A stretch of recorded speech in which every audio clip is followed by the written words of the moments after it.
Hello friends, welcome to a brand new tutorial in network analysis and synthesis. We'll discuss a very special topic today, which is solving networks with dependent sources. And in this particular tutorial, we'll focus only on Norton's and Thevenin's theorem.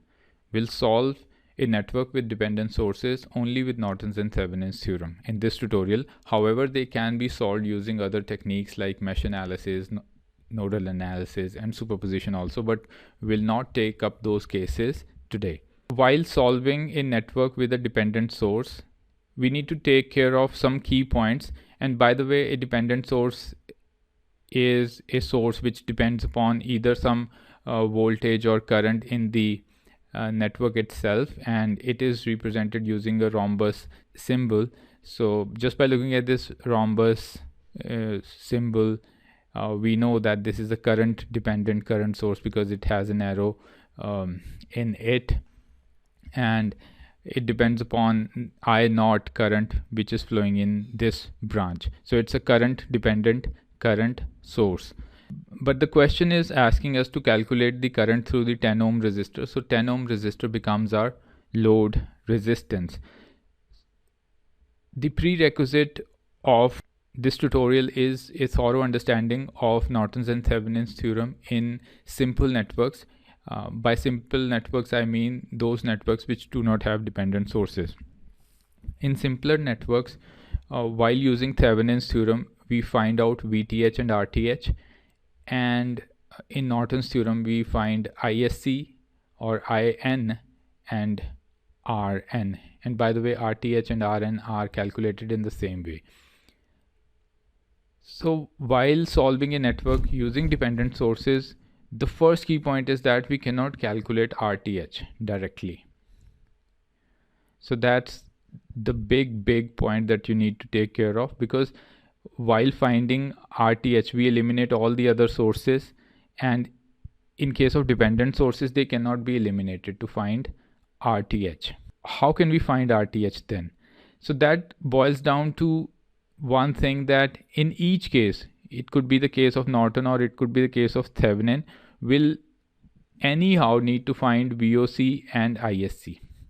VOC being the open circuit voltage across the load, and ISC being the short circuit current at the load. So in other words, if you wish to solve this question using either of these techniques, you'll need to find VOC and ISC in any case.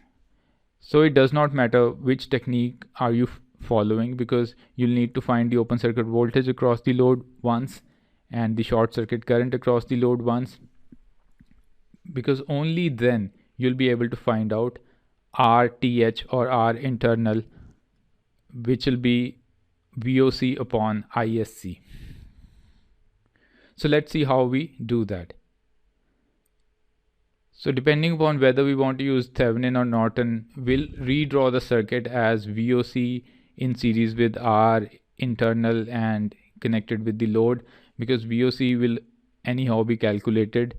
And if you wish to solve it using Norton, we'll straight away snap this short circuit current as the only current source in the reduced circuit in parallel with the R internal and the load resistance. The second step will give us all the requirements which are necessary to draw this circuit into its equivalent Thevenin or Norton circuit.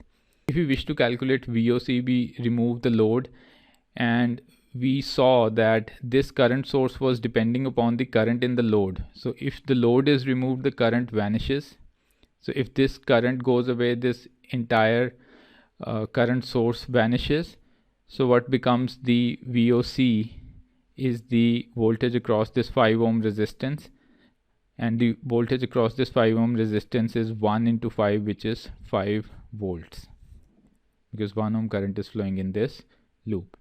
And as I mentioned earlier, we need to find ISC also.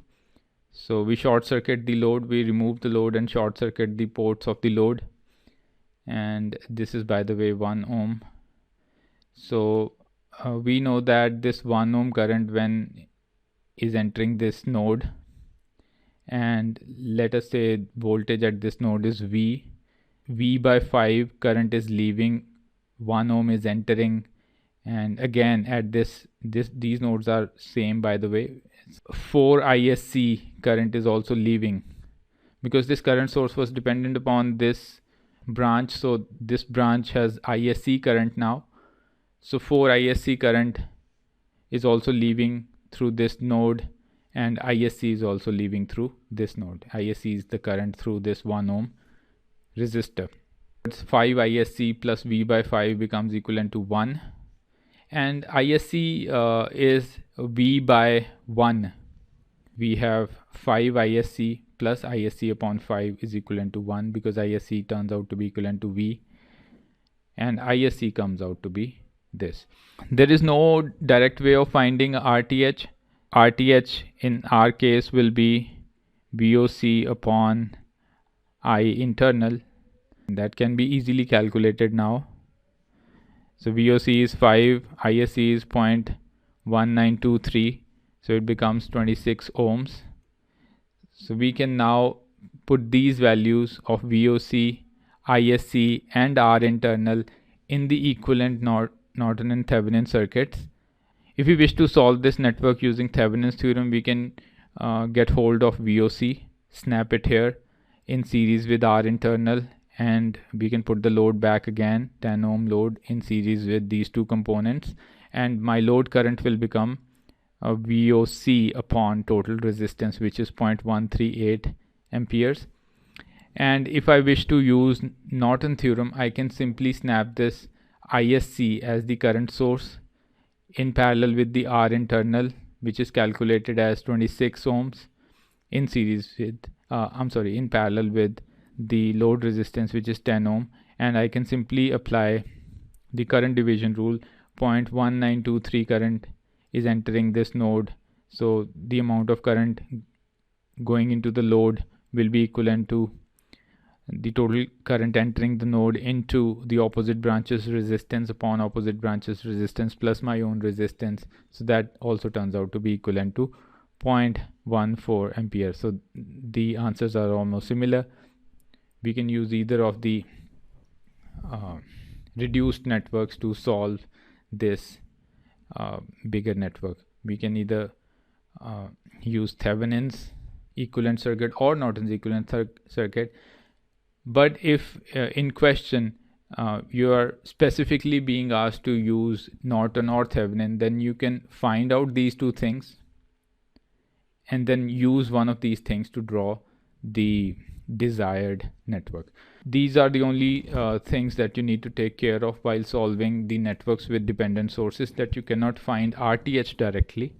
So in both the cases, you'll need to find out VOC and ISC, and then find R internal, which is VOC upon ISC. I hope this quick tutorial on solving the networks with dependent sources was of help. If you liked the video, give it a thumbs up. Your appreciation means a lot to me, and consider subscribing to the channel as well. I'll see you in the next video. Take care, have a great day ahead and a good life. Bye.